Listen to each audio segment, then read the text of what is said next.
안녕하세요. 저는 서울에 사는 30대 후반 여성입니다. 현재는 결혼해서 딸 하나를 두고 있는 누군가의 아내이자 엄마이기도 하고 말이죠. 여러분은 혹시 세상에서 가장 소중한 존재가 있으신가요? 이런 질문을 들으면 단번에 떠오르는 얼굴이나 얼굴들이 있으신가요? 저는 있습니다. 바로 저희 딸아이예요. 아마 놀랍지 않은 대상이긴 하실 겁니다. 이 사연을 들으시는 대부분의 분이 제 질문을 들으셨을 때 떠올리셨던 얼굴들이 자식일 테니까 말이죠. 세상 모든 부모에게, 아니, 세상의 많은 부모에게 가장 소중한 존재는 다름 아닌 자식이죠. 저도 그렇고요. 원래 저는 순하다, 참을성이 많다, 이런 말을 자주 듣는 편의 성격인데 딸아이의 문제에서는 그렇지 않은 편이에요. 남들이 보면 조금 유난스럽다고 생각할 만큼 저는 저희 딸아이를 무척이나 사랑합니다. 그렇게 된 데에는 사실 들으시면 이해하실 만한 이유가 있기는 해요. 지금부터는 그 이야기를 조금 들려드릴게요. 저는 남편과 직장 동료였습니다. 직장에서 만나서 연애하고 결혼했어요. 남편은 성품이 바르고 성실하기로 사내의 소문이 자자한 사람이었습니다. 게다가 인물도 좋아서 여자 직원들에게 인기가 참 많았어요. 그런 사람이랑 우연히 회식에서 옆자리에 앉게 되었고 이런저런 이야기를 하다가 서로 좋아하는 게 비슷하다는 걸 알게 되었습니다. 사람이 취미나 좋아하는 것들, 그러니까 취향이 비슷하면 할 이야기가 많아지잖아요. 그래서 남편과 저는 그런 이야기를 나누면서 그 회식 이후로 급격하게 친해졌어요. 처음에는 마음이 잘 맞는 직장 동료로, 그리고 그 다음에는 대화가 잘 통하는 친구로, 마지막에는 연인이 되었습니다. 어느 날 남편이 저에게 이렇게 이야기했던 게 기억이 나네요. 혹시 나 같은 남자는 어때? 나 같은 남자라니? 무슨 관계의 남자를 말하는 건데? 남자친구로 나 어떠냐고. 그렇게 저와 남편은 연인이 되었어요. 주변에서는 굉장히 자연스럽게 받아들였습니다. 심지어 이렇게 이야기하는 사람도 있었으니까요. 둘이 아직 안 사귀고 있었어? 이미 사귀는 중인 걸로 알고 있었는데? 그러니까 우리는 국수 언제 먹나 그러고 있었는데? 하는 말 말이죠. 연애를 하면서도 죽이 참 잘 맞았어요. 그래서 큰 싸움 한 번 하지 않고 연애했고 결혼까지도 굉장히 자연스럽게 진행이 되었습니다. 집안 배경이나 기타 여러 가지 것들이 다 비슷했고 흔히들 이야기하는 비슷한 수준이었기 때문에 재고 따지고 그런 것들도 없었던 것 같아요. 물론 그렇지 않더라도 그럴 생각은 서로 없었을 거로 생각하지만 말입니다. 연애하고 결혼하고 그 모든 과정이 남들이 흔히들 이야기하는 정석 그 자체였어요. 그래서 모두 저희 부부를 부러워했습니다. 정말 완벽하게 잘 어울리고 맞는 커플인 것 같다고 말이죠. 저도 그렇게 생각했어요. 그리고 지금도 그렇게 생각하고 살고 있고 말이죠.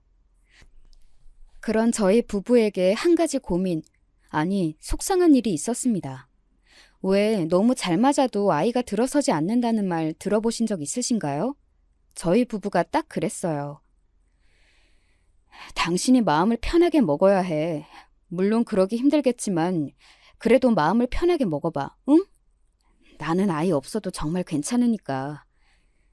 남편이 그렇게 말해주었지만 그건 그거고 저는 정말 아이를 가지고 싶었거든요. 제 꿈의 중에 하나가 좋은 엄마였거든요. 그래서 저는 꼭 임신을 하고 싶었습니다. 하지만 그게 생각처럼 바란다고 해서 되지는 않더라고요. 병원에서도 아무 문제가 없다고 하고 여러 가지 좋다는 건 다 해봐도 아이는 들어설 생각을 하지 않았습니다. 그렇게 마음고생을 5년 넘게 하다가 생긴 아이였어요. 저희 딸아이가 말이죠. 그러니 얼마나 귀한 아이였겠어요? 귀하게 온 아이라 그런지 이쁘기도 이쁘다. 정말이지 온 가족의 사랑을 받으며 태어난 아이였습니다. 저한테 저희 딸아이가 얼마나 소중하고 또 사랑스러운 존재인지 아실 수 있으시겠죠? 얼마나 예뻤겠어요. 그리고 지금도 얼마나 예쁘겠어요. 딸아이를 낳고 다시 걱정과 고민거리라고는 없는 그런 생활로 돌아갈 거로 생각했습니다. 하지만 아니었어요. 그 사이에 우리 가족 구성원에 변화가 생겼거든요. 지금부터는 제가 이곳에 사연을 쓰게 된 그 사람에 대한 이야기를 본격적으로 해보도록 하겠습니다. 이 사연의 주인공에 가까운 사람은 제가 아니라 사실은 제 동서입니다. 남편에게는 남동생이 하나 있었어요. 도련님은 제가 임신으로 한참 마음고생이 가장 심하던 시기에 결혼했습니다. 그것도 혼전 임신이었어요. 다들 속으로는 무슨 생각을 했는지는 몰라도 저는 그게 참 눈물나게 부러웠던 기억이 나네요. 그래서 손아래 동서지만 동서의 아이는 저희 딸아이보다 2살이 더 많아요. 지금 저희 딸아이는 6살이고 동서의 아들인 조카는 6살입니다. 참 예쁘게 생긴 조카예요. 웃기도 잘 웃고 말이죠. 자기 엄마와는 달리 말입니다. 동서는 소위 말하는 잘 사는 집 외동딸이었습니다. 뭐 엄청나게 부자거나 그러지는 않았지만 그래도 저희 시댁보다 잘 사는 집이라는 건 들어서 알고 있었어요. 아마 동서가 임신하지 않았다면 그 사돈 댁에서 결혼을 절대 허락하지 않았을 거라는 이야기를 들었던 게 기억이 나네요. 2사람의 결혼식이 굉장히 화려했던 기억이 있어요. 동서의 첫인상은 저에게 참 좋지 않았습니다. 아이 낳는 걸로 뭘 그렇게 유난을 떠세요? 제가 임신이 안 돼서 고생하고 있다는 이야기를 시어머니에게서 들었는지 아는 척을 하면서 그런 말을 하더군요. 결혼도 전에 말이죠.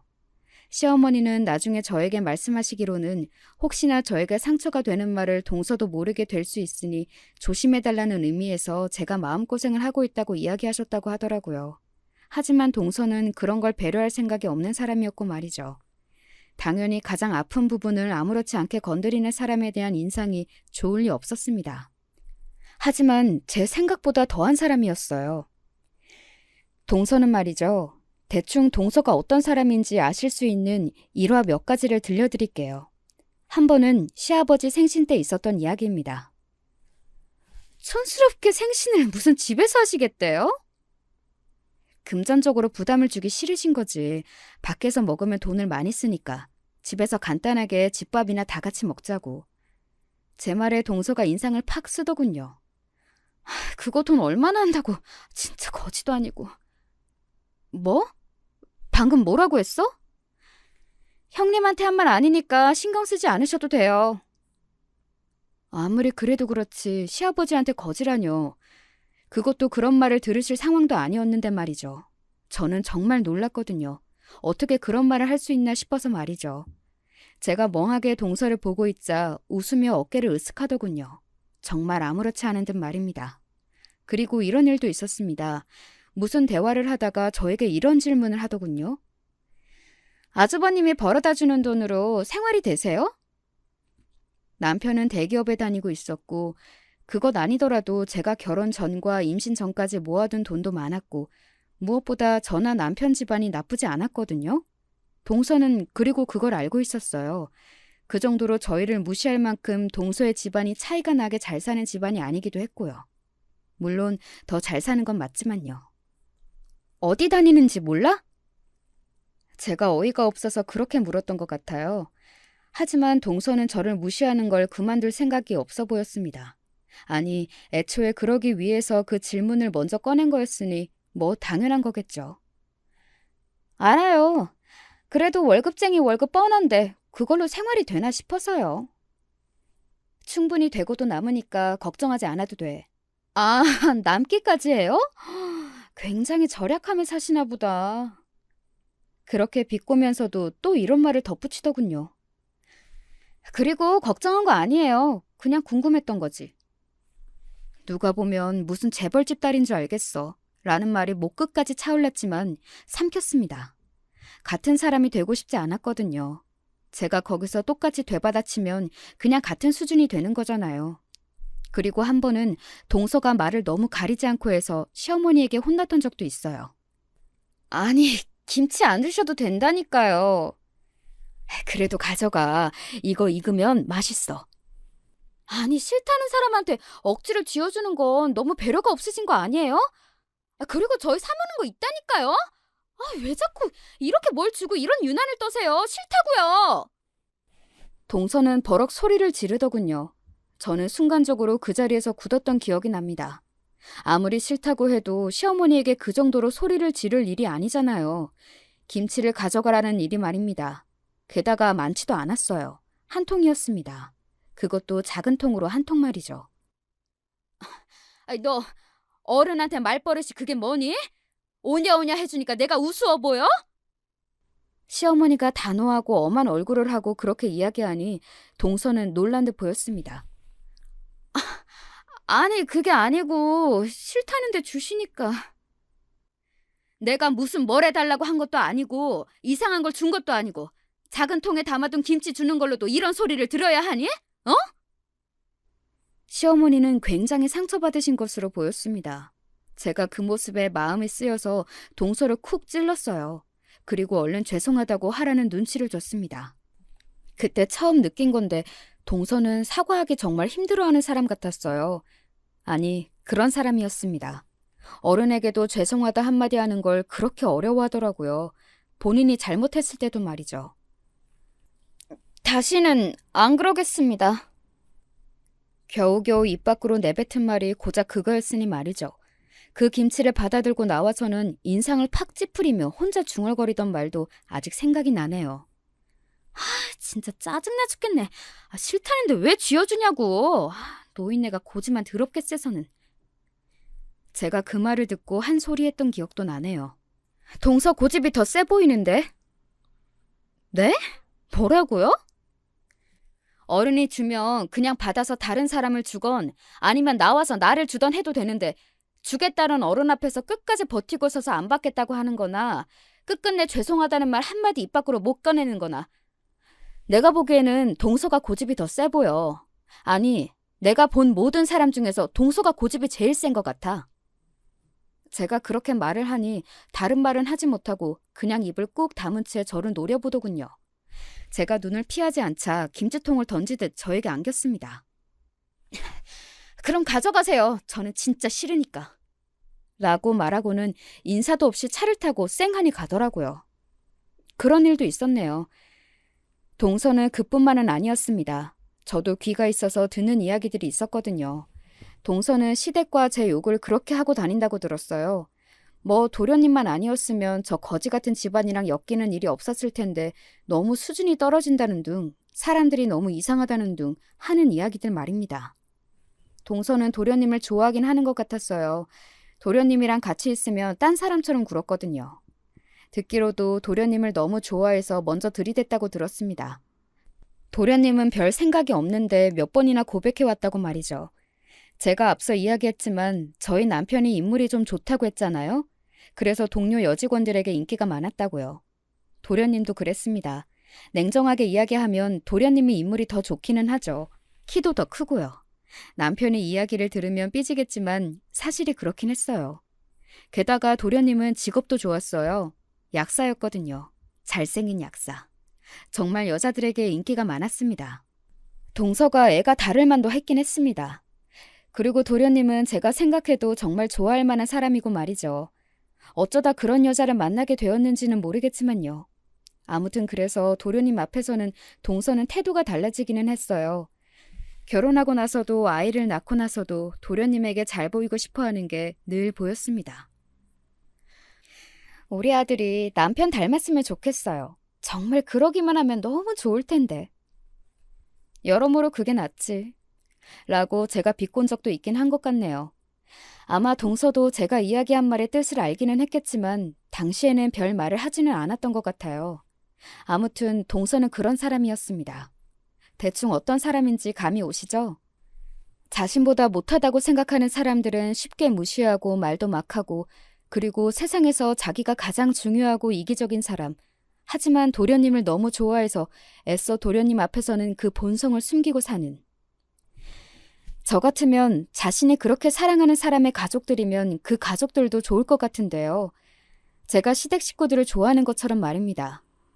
게다가 객관적으로도 저희 시댁 식구들은 좋은 분들이었어요.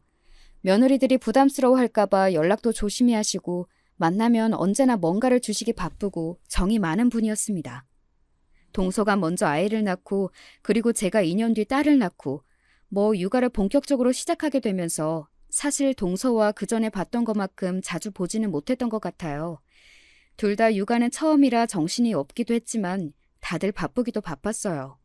저는 차라리 얼굴을 자주 보지 않는 게 낫다고 생각하며 지냈던 것 같아요. 그리고 실제로도 그게 더 낫기도 했고 말이죠. 자주 만나지 않는다고 해서 동서에 대한 생각이 달라졌던 건 전혀 아니기는 했습니다. 자주 만나지 않는 와중에도 동서는 만나면 늘 우리 가족을 무시하는 듯한 말들을 했거든요.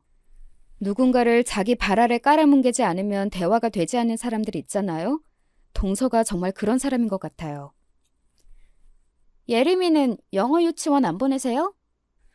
어차피 요즘 영어 유치원 아닌 곳에서도 어지간하면 영어 다 알려주기도 하고, 그리고 대기가 너무 많고 심하더라.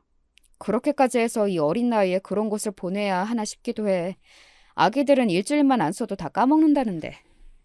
제 말을 가만히 듣던 동서가 픽 하고 비웃더군요. 그러고는 이렇게 말했습니다. 그런 마음가짐으로 어떻게 아이를 키워요? 그런 마음가짐이라니?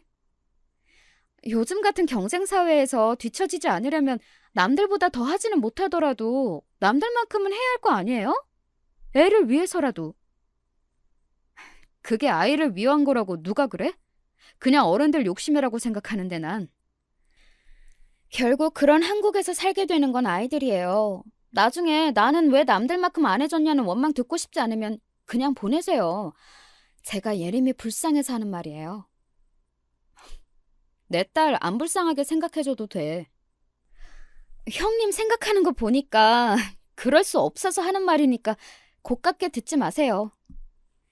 잘도 저를 생각해서 하는 말이겠냐고요. 그냥 숨쉬듯 남을 깔보고 무시하는 그 성향이 그대로 튀어나와서 한 말이죠. 저는 사실 아이를 너무 이른 나이부터 그렇게 경쟁으로 몰아붙이고 싶지는 않았습니다. 그건 남편도 저와 동의를 한 부분이었어요. 그리고 남편 또한 어차피 공부로 성공하는 사람은 상위 소수밖에 되지 않고 아이의 적성에 맞는지 아는지도 모르는 공부를 벌써 부모의 욕심으로 과도하게 시키느니 조금 여유를 가지고 생각해보자고, 정말 아이의 적성을 함께 찾아보자고 그렇게 이야기했었고 말이죠. 그래서 우영이는 영어 유치원 나와서 영어 잘한대요? 정말 어느 날 그게 너무 궁금해서 시어머니에게 물었던 기억이 납니다.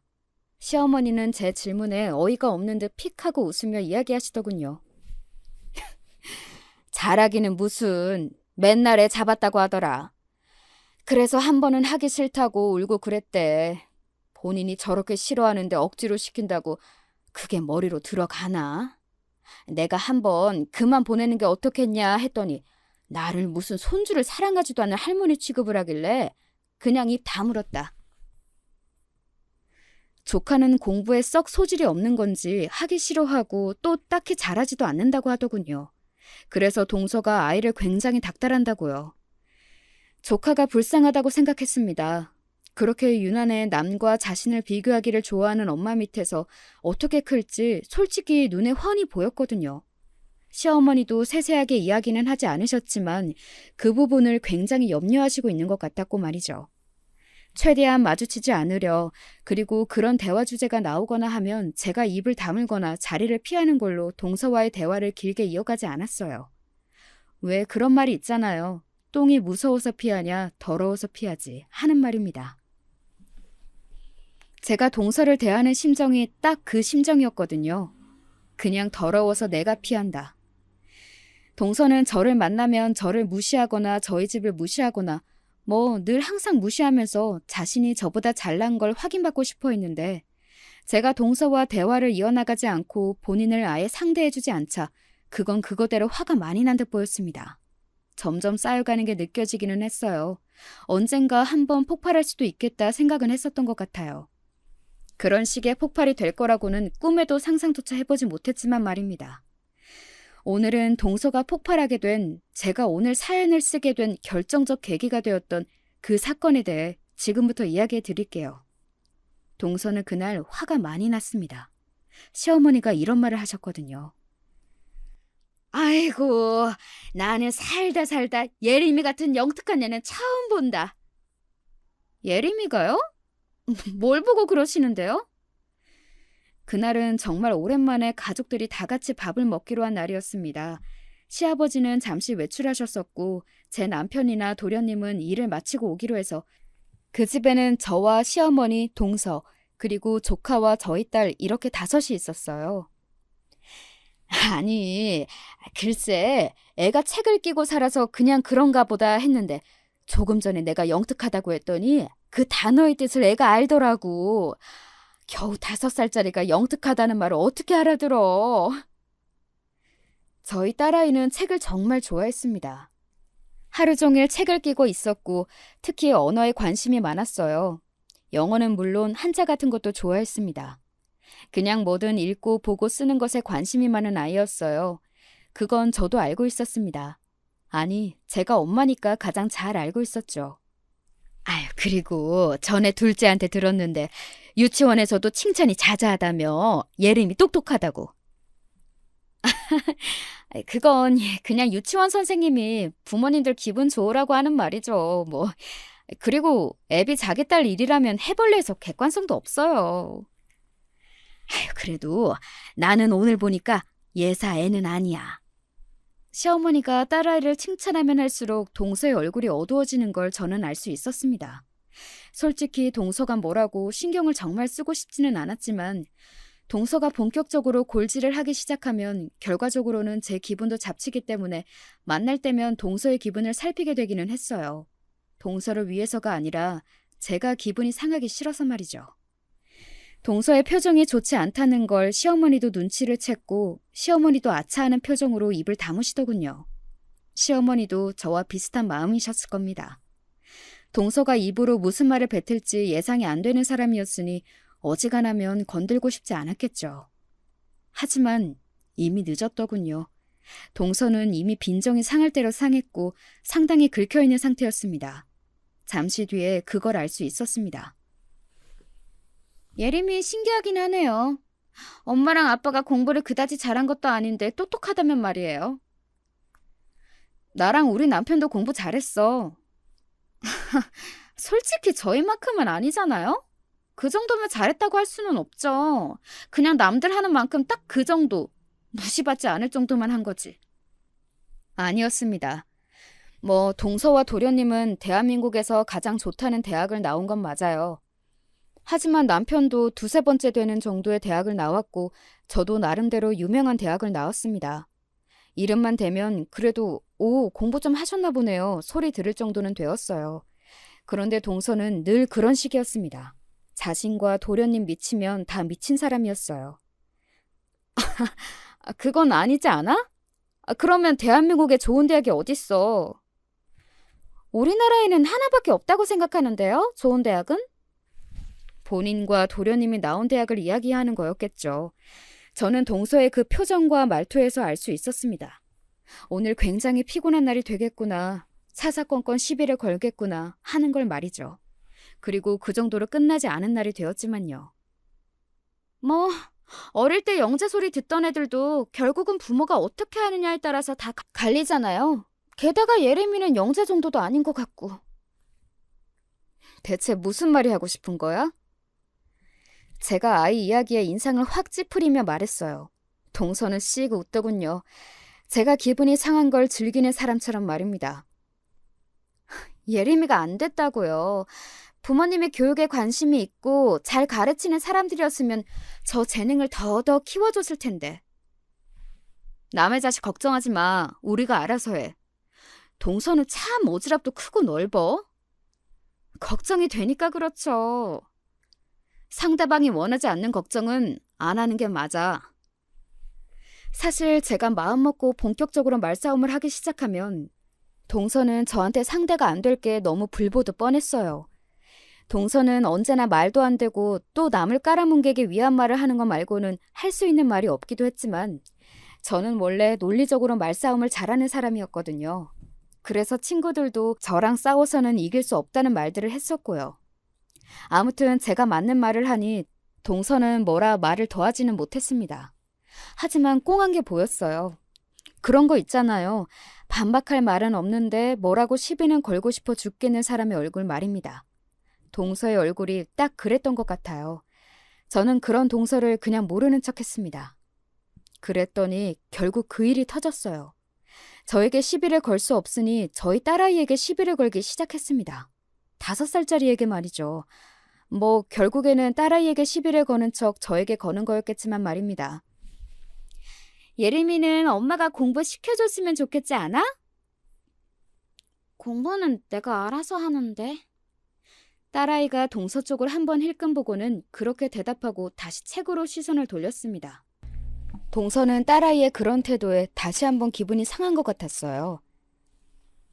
예림아, 숙모가 말을 하면 숙모를 봐야지. 동서의 그 말에 딸아이가 동서를 빤히 바라봤습니다. 그런 딸아이에게 동서는 계속해서 말을 이어나갔어요. 이 책 재밌어? 뭐가 재밌어?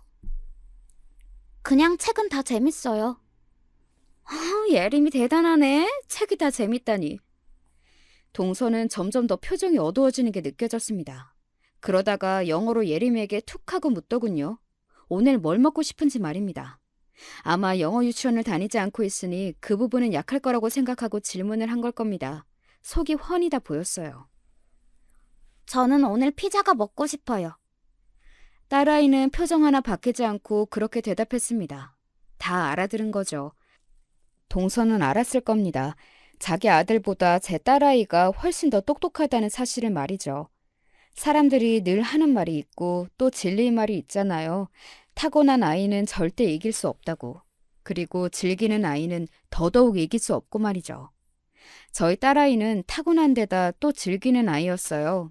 오죽하면 그런 부분에 둔한 남편마저 우리 예림이는 타고난 것 같다고 영재 교육을 시켜야 하는 거 아니냐고 호들갑을 떨어댈 정도였으니 말입니다. 아마 동서는 속으로 굉장히 많이 부럽고 분하고 뭐 그랬을 겁니다. 자신의 아들이 저랬어야 했는데 하면서 말이죠. 순간 여러 가지 생각을 하는 게 눈으로 보였거든요.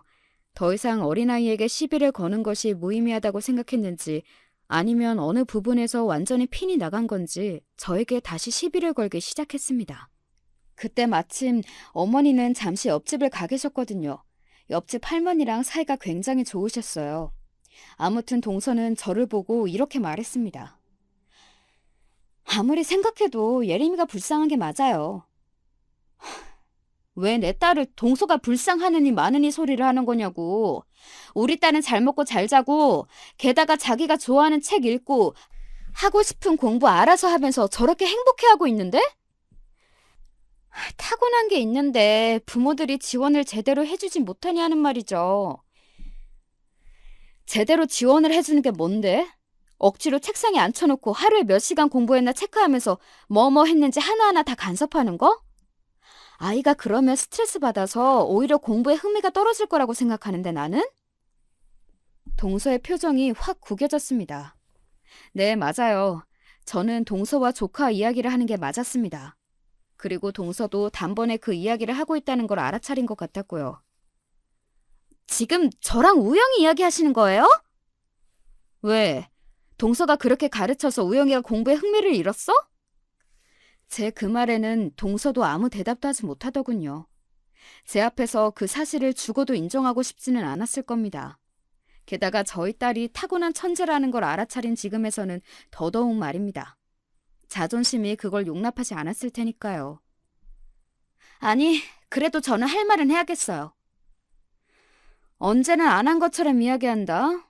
동서 할 말 참은 적 있어? 언제? 제가 콧방귀를 뀌며 그렇게 이야기하니 동서는 얼굴이 벌겋게 달아오르더군요. 그리고 약간 격양된 표정과 목소리로 저에게 이렇게 말했습니다. 이 말이 제 이성을 잃게 했던 것 같아요.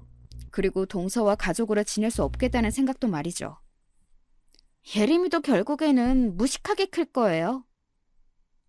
뭐, 무식? 부모가 무식하면 대부분 자식도 그렇게 크잖아요. 예림이도 결국은 형님처럼 공부 안 해서 그저 그런 대학을 나와서 이렇게 집에서 살림이라는 망한 인생을 살겠죠. 그 말에 대체 막말 포인트가 몇 개인지 지금 생각해봐도 어이가 없어서 웃음이 나올 지경이네요. 일단 저와 남편을 무식하다 했고, 그리고 제가 집에서 살림만 하는 것을 보고 망한 인생이라고 했고, 그리고 예림이도 앞으로 그렇게 살게 될 거라고 저와 저희 딸을 동시에 굉장히 무시한 거잖아요. 이성이 툭 하고 끊어지는 기분이 들었습니다. 저는 무표정으로 가만히 동서를 바라봤어요. 그리고는 이렇게 말했습니다. 동서 부모님은 굉장히 몰상식하고 예의라고는 없고 막말 여기저기 하고 다니는 인간 말종인가 봐? 뭐라고요? 제 그 말에는 또 버럭 화를 내더군요. 본인이 한 말은 전혀 생각하지 않고서는 말이죠. 그렇잖아. 자식은 부모의 거울이라는 말을 하고 싶었던 거 아니야? 그런데 동서가 이런 사람이라면 동서의 부모님도 안 봐도 뻔하다는 이야기를 한 건데 지금 나한테 한 이야기랑 동서가 나한테 들은 이야기랑 뭐가 다른데? 왜 화를 내? 설마 붕어도 아니고 방금 본인이 뱉은 말을 까먹은 건 아니지? 그런 제 말을 듣고는 동서는 또 한동안 이를 악물 뿐 아무 말도 하지 못했습니다.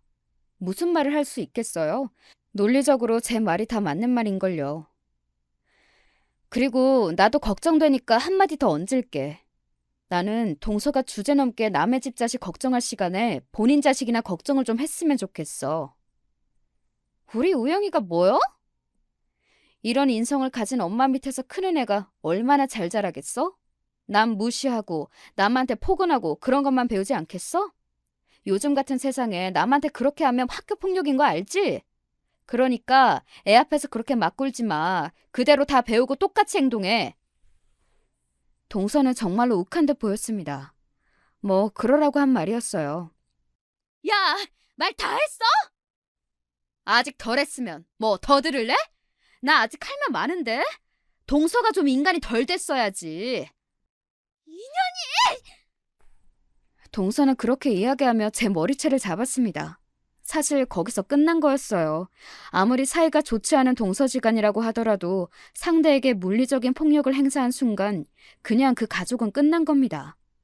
그게 저에게는 동서가 저한테 더 이상 가족으로 살지 않겠다고 말하는 거나 마찬가지였어요.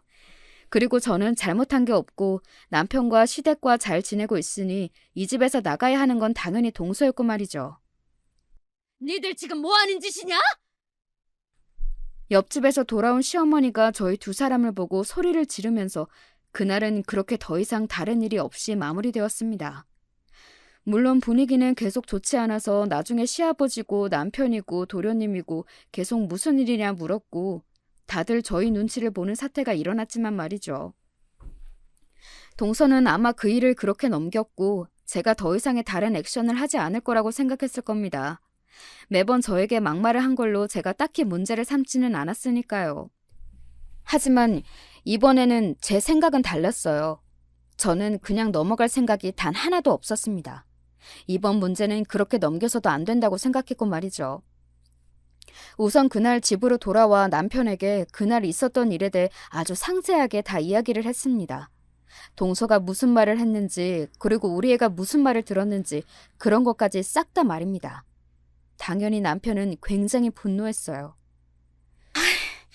녹음 못 해놓은 게 아니다. 지금 심정 같아서는 도련님한테도 다 알려드리고 싶은데. 이 문제는 이야기해야 할 것 같은데? 아예 안 보는 사이로 지내면 몰라도 앞으로 가족으로 계속 얼굴을 보고 살아야 할 텐데 이 문제를 어떻게 덮고 넘어가?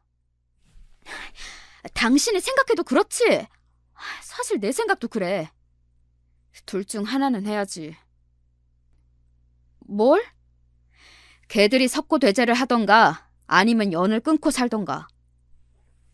사실 저는 동서가 석고대죄해도 용서해줄 생각이 딱히 없었습니다. 본성이 달라질 거라고 그리고 이제 와서 그 나이에 아이까지 낳고 사는 어른이 하루아침에 달라질 거라 생각하지도 않았지만 애초에 동서가 저에게 그런 일도 없기는 했어요. 남편은 바로 며칠 뒤 도련님을 만났습니다. 그리고 그간의 이야기를 다 했다고 하더군요. 만약 도련님이 이상한 사람이거나 제대로 된 인간이 아니었으면 저희 말을 믿지 않았겠죠. 게다가 동서의 본 모습을 몰랐다면 말입니다. 하지만 도련님도 동서가 어떤 사람인지는 자세히는 몰라도 알고 있었어요. 그러니 어디 가면 말 조심하라는 등 그런 이야기를 동서에게 했던 거겠죠. 뭐 아무튼 도련님은 그럼에도 놀라긴 했다고 하더군요. 도련님이 뭐래? 말 막 하고 다니고 당신이랑 사이 안 좋은 건 알았지만 그 정도일 줄은 몰랐다고 놀라던데? 그리고 당신한테 죄송하다는 말 좀 전해달래. 자기가 해결하겠다고. 어떻게 하겠대? 그건 말 안 해주던데. 하지만 저는 도련님이 어떻게 할지 대충 감이 오기는 하더군요. 도련님은 시아버지를 닮아 꽤 단호한 사람이었거든요. 그래서 한 번 아닌 건 아닌 사람이었습니다. 그리고 며칠 뒤 동서에게 연락이 왔어요. 그것 또한 예상한 바였습니다. 그리고 이번에는 무슨 말을 하나, 그리고 그 증거를 남겨야겠다 싶어서 대화를 처음부터 바로 녹음했어요. 남편한테 말을 전하셨더라고요? 왜? 이번에도 내가 입 다물고 넘어가 줄 줄 알았어? 이번에는 동서가 선을 넘었잖아. 그래도 그런 식으로 말을 전하면 어떻게 해요? 그런 식? 무슨 식? 내가 틀린 말 전한 것 같지는 않은데? 남의 가정 이렇게 파탄 내고 본인은 잘 살 것 같아요? 내가 파탄을 냈다고? 파탄은 동서 스스로 낸 거지. 동서 그 입이. 저도 딱히 틀린 말 한 건 없잖아요? 그런 부모님을 둔 예림이가 저는 여전히 불쌍하고 또 무식하게 클 거라는 말도 정말 진심이었는데? 나도 진심이었어. 동서 같은 엄마를 계속 옆에 두면 우영이가 제대로 자라지 못할 거라는 거. 나랑 동서랑 다른 점은 나는 정말로 우영이를 진심으로 걱정해서 한 말이라는 거고, 동서는 그저 배가 아파서 남을 깎아내리고 싶어서 아기에 찬 말이라는 거지. 제 말을 부정은 못하더군요. 저는 계속해서 말을 이어갔습니다. 그런 식으로 계속 남이 가진 걸 깎아내리려고 하지 마. 뭘? 뭘 가져요? 형님이 나보다 뭘 더 가졌는데? 그렇게 무시하던 내가, 그리고 내 딸이 동서 아들보다 훨씬 더 똑똑한 것 같으니 빈정이 상해서 그날 일을 친 거잖아. 그 속이 훤히 보이는 걸 내가 정말로 모를 거라고 생각해? 그렇게 자기 열등감 티내는 것도 진짜 추한 거야. 동서는 정말 엄청나게 긁힌 것 같았습니다. 뭐 열등감? 내가 너 따위한테 느낄 열등감이 어딨어? 멀어보나 내가 더 잘났는데 어디서 너 같은 가진 것도 없는 게 나한테 열등감 타령이야! 사정없이 긁혀서는 사람들이 다 보든 말든 이성을 잃고 소리를 버럭 지르더군요. 그 누구보다 긁혀 보였습니다. 아마 사정을 모르는 지나가던 사람도 그걸 알았을 거예요. 누가 보면 엄청나게 잘난 집안에서 태어난 엄청나게 잘난 딸인 줄 알겠어. 뭐라고요?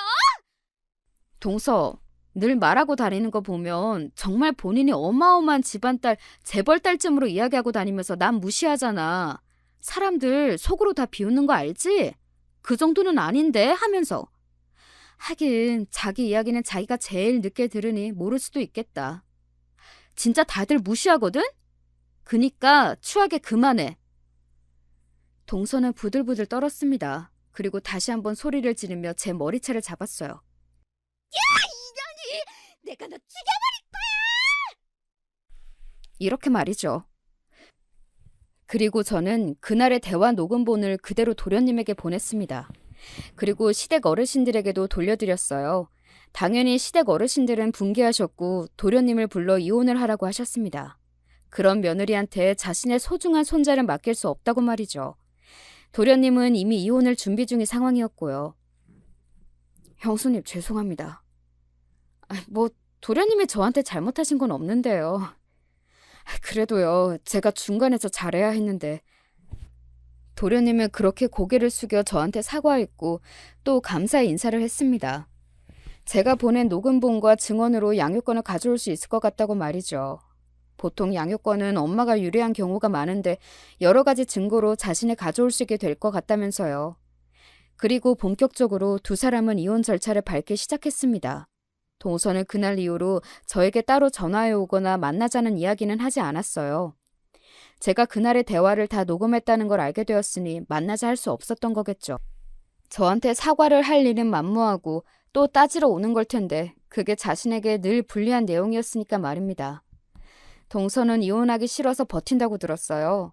반면 동서의 친정에서는 하루빨리 다 정리하고 싶어하는 것 같았습니다.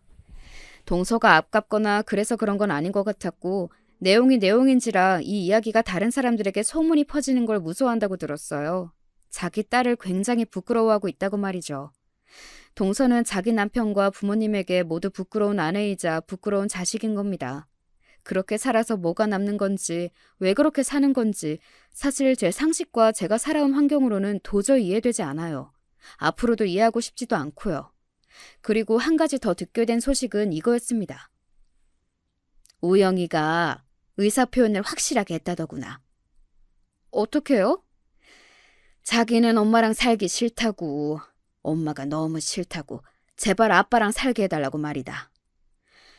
아휴, 어쩌다 자기 아들한테 그런 소리까지 듣는 인간이 되었을꼬. 조카가 동서와 살기 싫다는 의사표현을 정말 그보다 더 확실하게 할 수 없게 했다고 말이죠. 동서는 조금 충격을 받은 것 같아 보였다고 나중에 도련님에게서 그 말을 들을 수 있었습니다. 그러면 아들을 그렇게 대해놓고 자기 아들이 자신과 살고 싶어 할 거라고 생각했던 건지 그것 또한 스스로 주제 파악이 참 안 되는 사람이구나 하는 생각이 들었던 것 같아요. 그렇게 동서와 도련님은 이혼했습니다. 듣자 하니 동서는 도련님에게 위자료도 줘야 하는 판결이 났다고 하더군요. 동서는 반발했지만 그쪽 집안에서 빨리 정리를 하고 싶었던 건지 재빠르게 바로 입금이 되었다고 말이죠. 그리고 양육권은 당연히 도련님이 가져왔고 말입니다. 그 이야기를 남편에게서 들을 수 있었습니다. 당신이 녹음한 그 파일도 중요했지만 그래도 가장 결정적이었던 건 아기가 엄마랑 같이 살기 싫다고 의사표현을 강하게 한 게 컸대. 아무래도 그렇겠지? 그래도 위자료 부분에서는 당신이 준 그 녹음 파일이 꽤 중요했다고 나중에 정리가 다 되며 밥 한번 산다고 하더라. 밥 안 사도 되니까 도련님 마음 정리나 잘했으면 좋겠다. 잘할 거야. 뭐든 잘하는 애니까. 남편의 말처럼 도련님은 금방 정리가 되고 있는 듯 보였습니다. 아무래도 정이 완벽하게 다 떨어졌기 때문에 미련이라고는 단 하나도 없으니 그럴 수 있는 거겠죠. 원래 질척거리거나 생각을 자꾸 하면서 벗어나지 못하는 것도 미련이 남아있을 때 할 수 있는 행동이잖아요. 도련님은 동서와 살던 집을 바로 정리하고 시댁으로 들어갔습니다. 아무래도 일을 하면서 남자가 아이를 키우기란 힘든 일이 있었을 테니 시어머니의 도움을 받기로 한 겁니다. 시어머니는 집이 북적거리는 게 오히려 좋다고 이야기하셨고 말이죠. 그렇게 잘 지내고 있어요. 가족끼리 만나는 일도 그 전보다 많아졌고 만났을 때 분위기도 동서가 있을 때보다 훨씬 좋고 말이죠. 그걸 느끼면서 다시 한번 알았네요. 우리 집은 정말로 동서만 없으면 아무 문제가 없다는 걸 말입니다. 사실은 그 뒤에 동서가 저를 한번 찾아온 적이 있기는 해요. 이건 남편과 도련님에게 이야기를 하지는 않았습니다. 어차피 다 끝나고 이제는 남남인 사람의 이야기를 더 하는 게 도움이 되지는 않을 거라고 생각했거든요. 하지만 혹시 몰라서 대화 내용을 다 녹음을 해놓기는 했어요. 속이 시원하세요?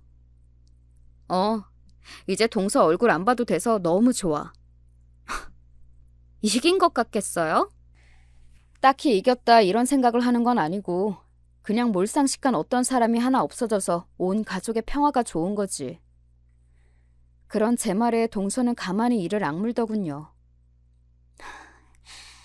사람 하나 이렇게 만들어 놓고 본인은 행복하기만 할 것 같아요? 지금 뭔가 단단히 착각을 하고 있는 것 같은데 동서를 그렇게 만든 건 나도 아니고 다른 그 어떤 사람도 아니야. 동서 스스로지. 동서가 그런 말과 행동을 하지 않았다면 그냥 남들만큼만 예의가 있고 배려가 있고 생각하는 사람이었다면 절대 이런 일은 일어나지 않았을 테니까. 누군가를 원망하고 싶으면 동서 자신을 원망하는 게 맞지. 나는 왜 이 정도밖에 안 되는 인간인가 하고. 제 그 말에 동서가 이를 악무는 게 느껴졌습니다. 그러는 본인은 굉장히 좋은 사람인가 보네요? 한 가지 확신할 수 있는 건 동서보다는 좋은 사람이라는 거야. 그리고 적어도 나는 늘 뭔가를 잘못하면 반성할 줄도 알고 자신을 돌아볼 줄도 알아. 하지만 동서는 그런 줄 모르는 사람이라는 게 동서의 가장 큰 문제점이지. 동서는 그 누구를 만나도 어느 순간에도 결코 행복해질 수 없을 거야. 그렇게 언제나 남을 깎아내리는 사람은 절대 행복해질 수 없거든. 늘 누군가의 행복을 시기할 테니까. 제 그 말 이후로도 동서는 느끼는 바가 전혀 없는 건지 말도 안 되는 소리들을 중얼중얼 늘어놨지만 별 의미 없는 말들이라 다시 언급할 가치도 없다고 생각합니다. 뭐 너도 잘못했고 자기는 억울하고 대충 그런 말들 뿐이었어요. 그렇게 동서와 저의 만남은 지금까지는 그게 마지막 만남입니다. 아마 언젠가 다시 만날 수도 있겠죠. 세상은 생각보다 좁으니까요. 게다가 동서가 아직 도련님에게 미련이 한가득 있어 보이니 저희 집안에 대한 관심이 계속될 테니까요. 저는 도련님이 언젠가 재혼할 거로 생각하는데 그때쯤 한 번 더 나타나서 진상짓을 하지 않을까 싶어요. 뭐 예상이지만요. 하지만 동서는 충분히 그럴 수 있는 사람이기는 해요. 오늘 제 이야기는 여기까지입니다. 어떻게 들으셨는지 모르겠네요. 저는 동서를 보지 않게 된 것만으로도, 그리고 그 사람에게 가장 소중한 걸 이렇게 잃게 했다는 것만으로도 최고의 복수를 했다고 생각합니다. 그리고 그거 이상 없다고도 말이죠. 모두를 행복하게 한 결말이었으니 좋은 복수였다고 할 수도 있겠네요. 아, 동서 한 사람만 빼고 말이죠. 언제나 바르게만 살 수는 없겠지만 누군가에게 복수심을 느끼게 할 만한 짓은 하지 않고 살아야 하는 것 같아요. 자신을 위해서라도 말입니다.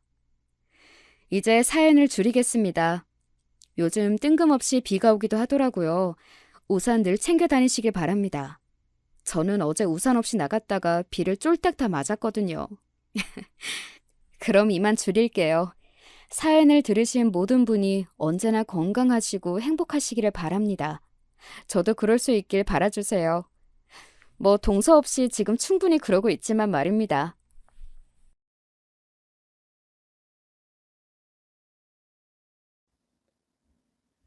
안녕하세요. 저는 과거를 뒤로한 채 열심히 앞을 보며 살아가고 있는 여자입니다. 여러분은 학창 시절에 어떤 기억이나 추억을 가지고 계세요? 저는 중학교 때 억울하게 왕따를 당했어요. 질 나쁜 애들이 절 거짓으로 모함하면서 저에 대한 어처구니 없는 소문들을 만들어냈었거든요. 지금 생각해보면 황당하기 짝이 없는 내용들이었지만 시대가 나름 옛날이었던 점과 사춘기 학생들의 사고방식이 무모하다는 점을 보자면 충분히 다들 선동당할 수 있었던 듯 싶네요. 단순히 제가 마음에 안 들었던 못된 애들에 의해서 제 중학교 시절은 완전히 악몽으로 물들었었죠. 그러다가 중학교를 졸업하기 전에 결국 크게 사달이 났었고요. 학교에서 큰 영향력을 행사하던 무리가 있었는데 어느 날 절 따로 불러냈었어요. 야, 박채원, 너 고등학교는 딴 지역으로 갈 거라면서? 너희 반 애가 그러대. 아무도 널 모르는 곳으로 가서 착하고 순진한 척하면서 거기 애들 다 속이려고 그러는 거지? 너 진짜 치밀하고 계획적이다. 너같이 음흉한 년은 지금이라도 우리가 밟아줘야 돼. 그래야 코가 납작해지지. 대체 내가 뭘 잘못했다고 이러는 거야? 더 뒷말이 나올까봐 내가 그간 가만히 있었던 것 뿐이지. 내가 진짜로 잘못을 저질렀기 때문에 여태 아무 소리 안 했던 게 아니야. 내가 뭘 잘못했는지 날 그렇게 싫어하는 너희들이 한번 말해봐. 너희들이 알고 있는 거 전부 오해고 가짜니까 내가 듣고서 다 정정해줄게. 눈 하나 깜짝 않고 연기하는 것 좀 봐. 역시 친구들 물건 도둑질하고 그것도 모자라서 친구 애인까지 도둑질해서 가로채는 나쁜 년은 달라도 뭔가 다르다. 야, 얘들아, 우리라도 제대로 밟아주자. 그중에서 대장격이라던 장미라는 애가 주도를 하자 다른 애들이 금세 따랐죠.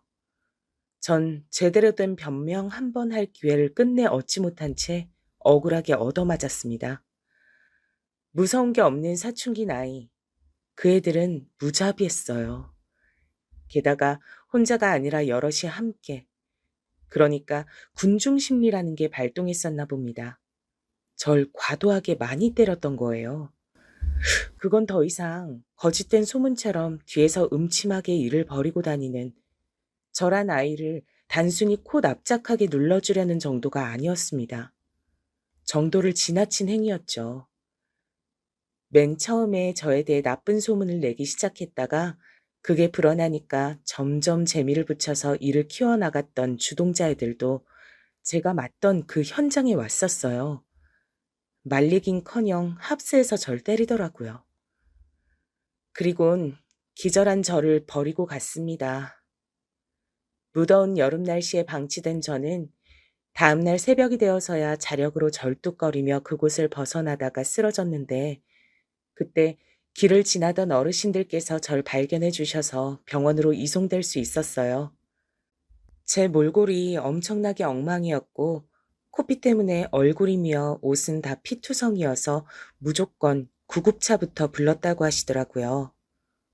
공교롭게도 그 어르신들께선 동네에서 소위 짬이라는 걸 많이 드셨던 분들이었고, 동사무소와 파출소 같은 공공기관에 제 이야기가 단 하루 사이에 쫙 퍼지게 됐습니다.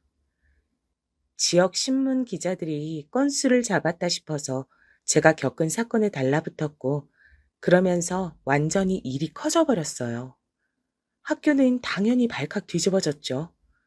취재까지 오고 일이 커지는 바람에 분노한 교장 선생님께선 아끼시던 교장실의 오랜 터줏대감, 화분 하나를 그날 깨드셨고요. 그간 제가 왕따를 당하든 말든 본체만체하며 방관하셨던 선생님들께선 그제서야 부랴부랴 상황 파악에 들어가셨습니다. 그때 제가 당한 기가 막힌 억울함이 드러났던 거예요. 제가 왜 그런 심한 짓을 당했는지 그 원인을 파고 들어가다 보면 필연적으로 저에 대해 친구들 사이에서 오래 떠돌아왔던 소문을 만날 수밖에 없었죠. 그리고 그 소문의 맨 처음 근원지를 따라가 봤더니 근거 없음이었던 것입니다. 애초에 그냥 제가 마음에 안 들어서, 그리고 나쁜 소문을 내는 게 재밌어서 점점 더 제가 왕따당하고 고립당하는 모습에 희열을 느껴서 단순히 그런 이유로 절 매도했던 애들이었으니까요. 제 중학교 생활을 그딴 이유로 짓밟아버린 못된 애들의 만행이 드러나자 저에 대해 무관심하셨던 선생님들조차 모두 경악하셨습니다. 아니 대체 무슨 애들이 이렇게 심보가 악랄하고 잔인해? 당사자가 아니라고 하는데도 그것마저 가식이고 연기라며 계속 몰아갔다니. 그리고 그런 거짓 소문에 휩쓸려서 애를 그 지경으로 때린 정신 나간 것들은 대체 뭐야? 선생님들이 질겁하셨고 그 애들은 전부 가해자가 되었습니다.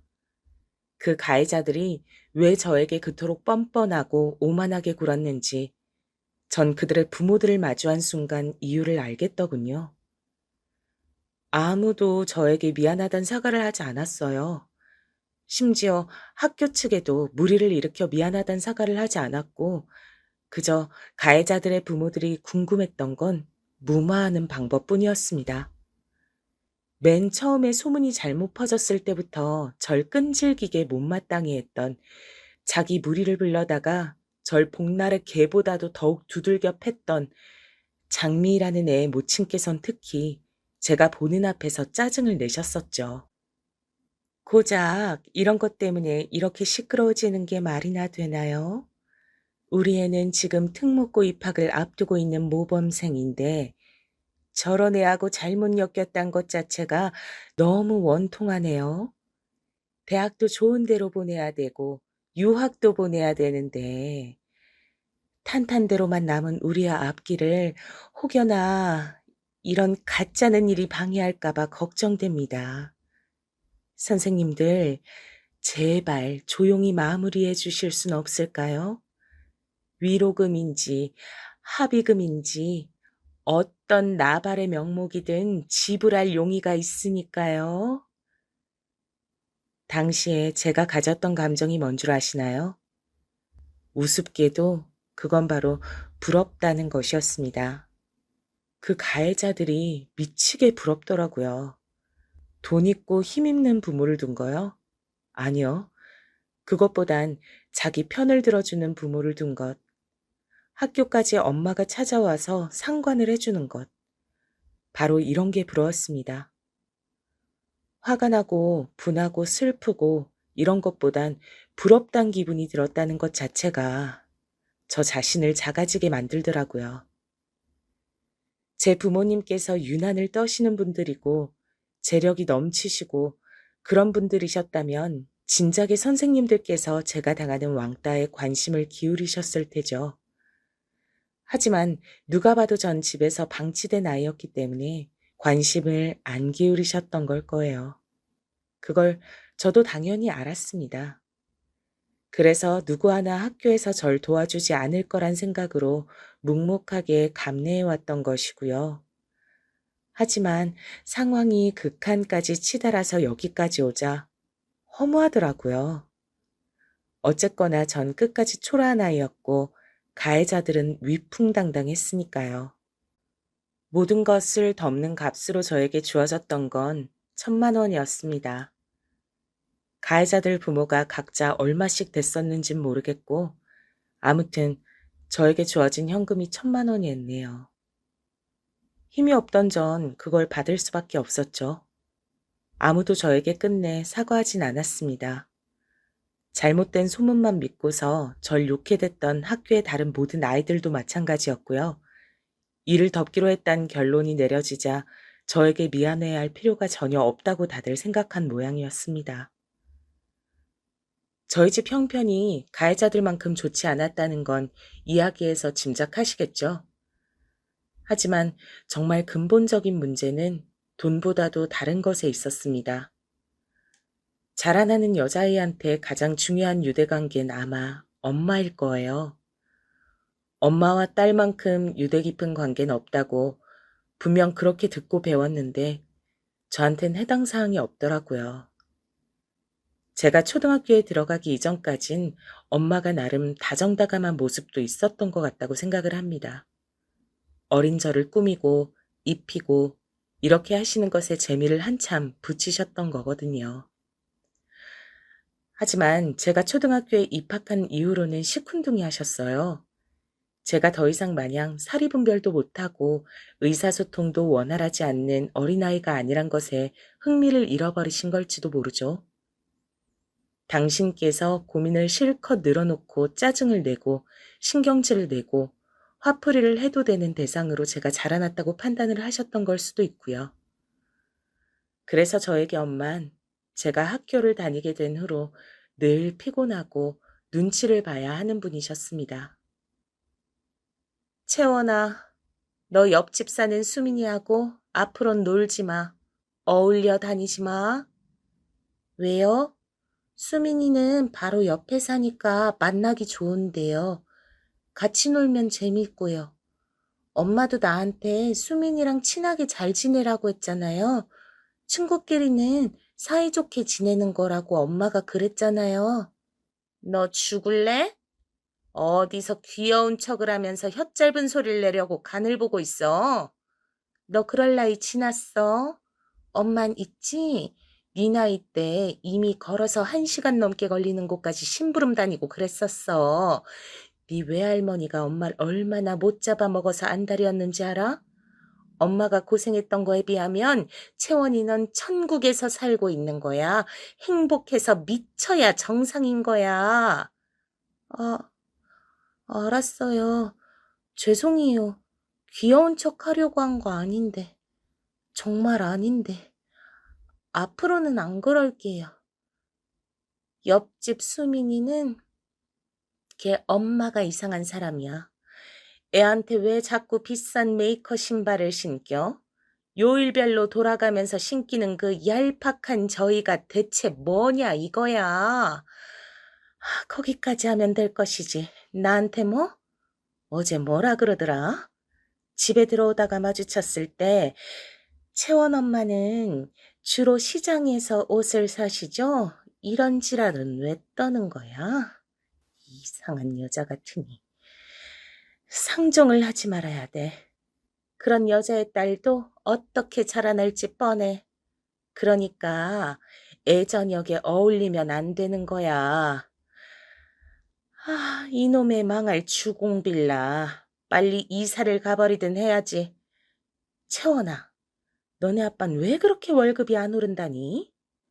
그거 혹시 거짓말 아닐까? 우리한테 속이는 것 같지 않아? 이따가 밤에 네가 아빠한테 한번 물어봐.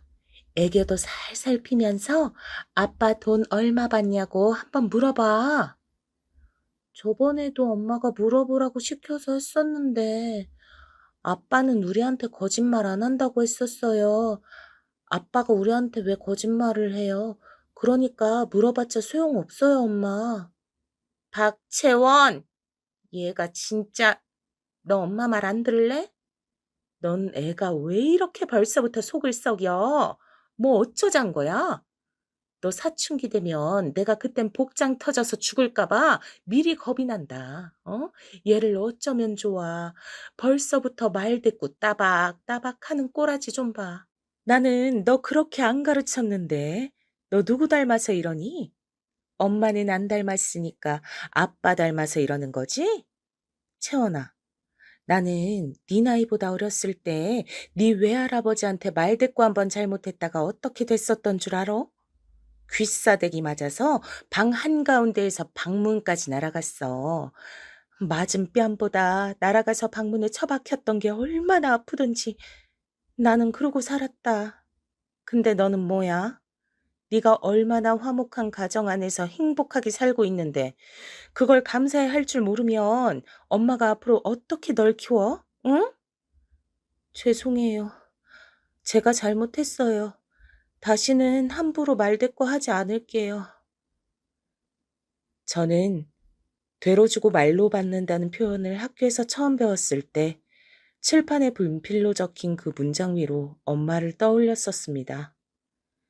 제가 한마디를 대꾸하면 엄마는 10마디 이상으로 반드시 되갚아 주시는 분이었으니까요. 학교에서 만나는 친구들은 전부 자기 엄마 이야기를 자주 하던데 엄마와 딸은 바늘과 실 같은 사이라고 하던데 저는 전혀 공감이 안 됐었죠.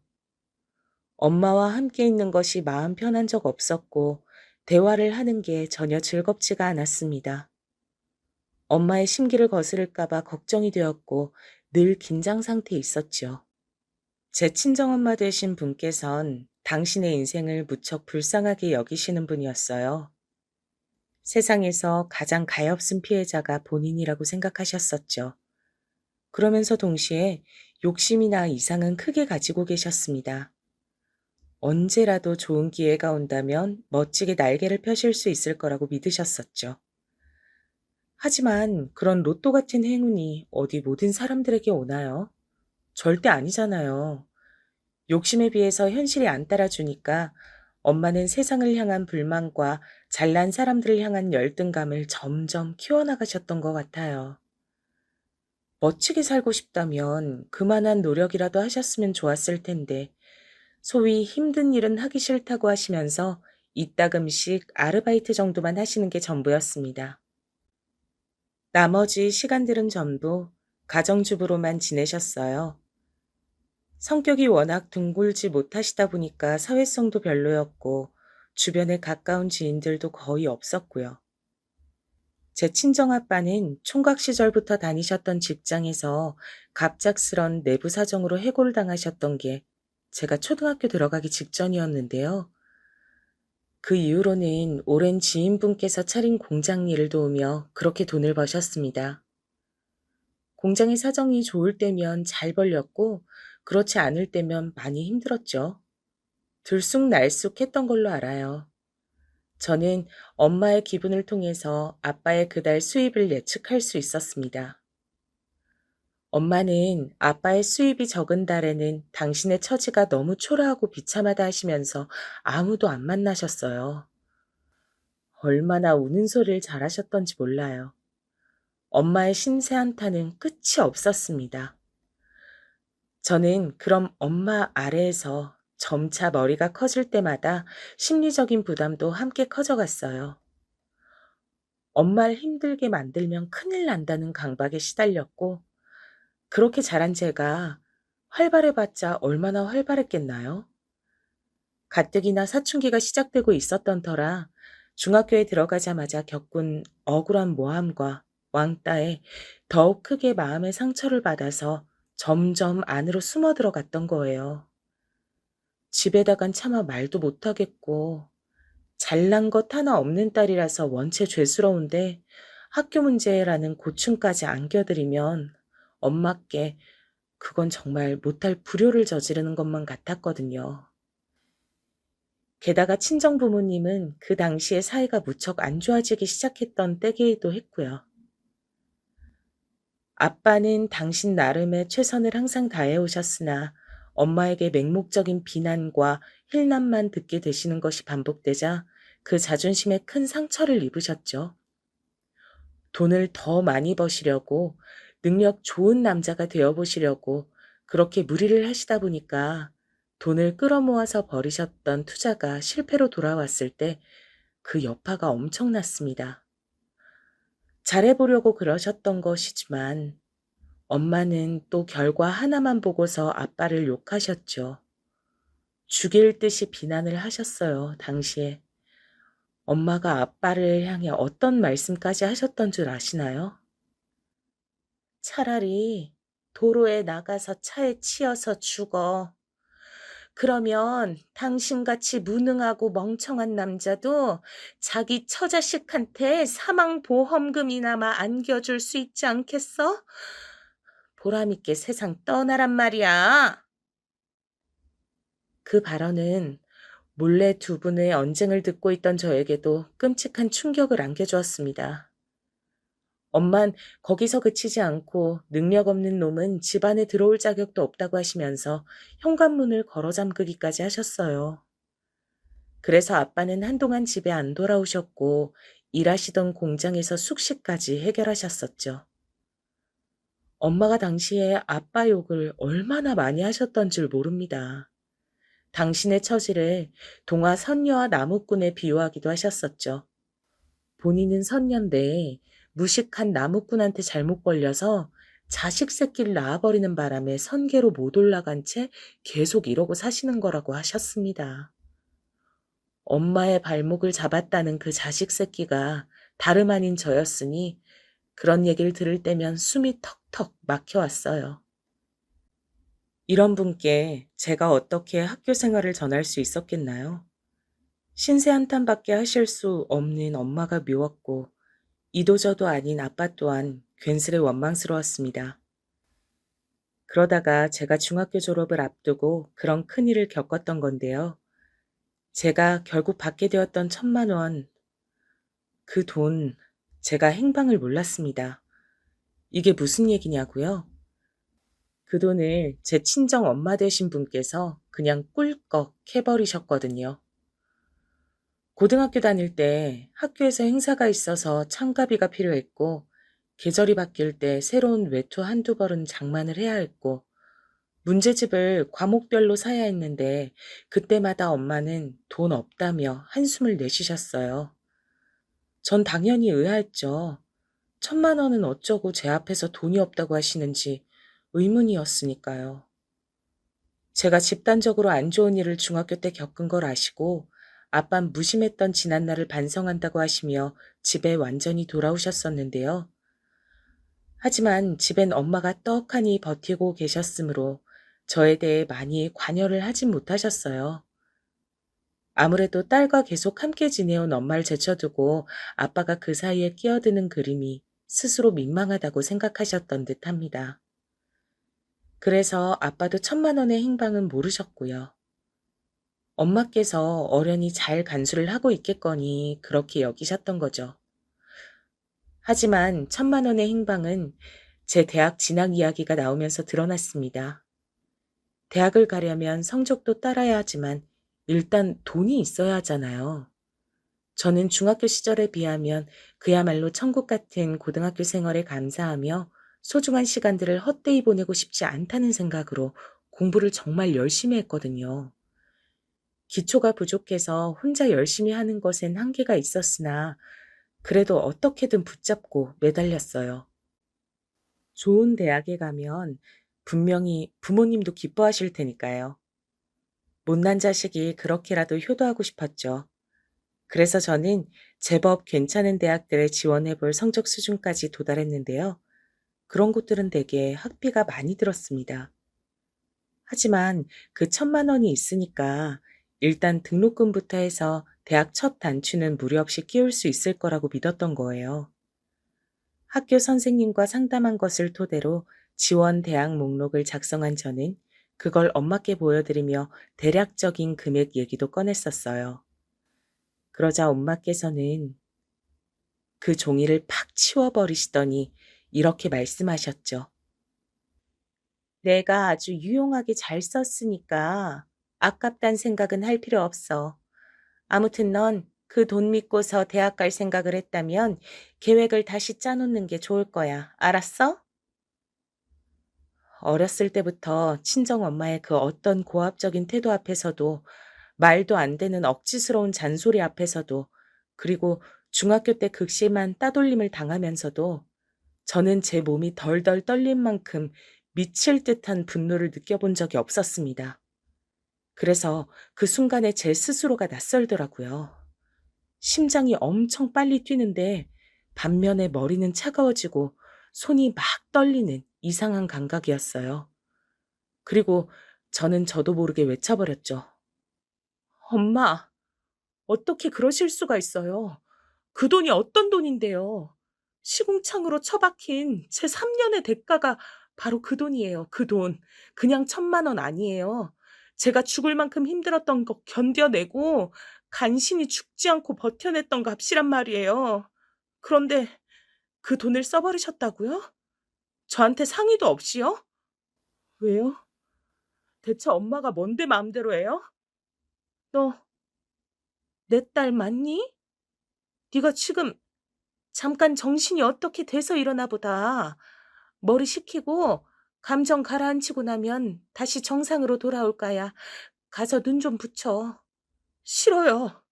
제가 왜 그래야 되는데요? 너 진짜 미쳤어? 안 그러던 애가 갑자기 왜 이래?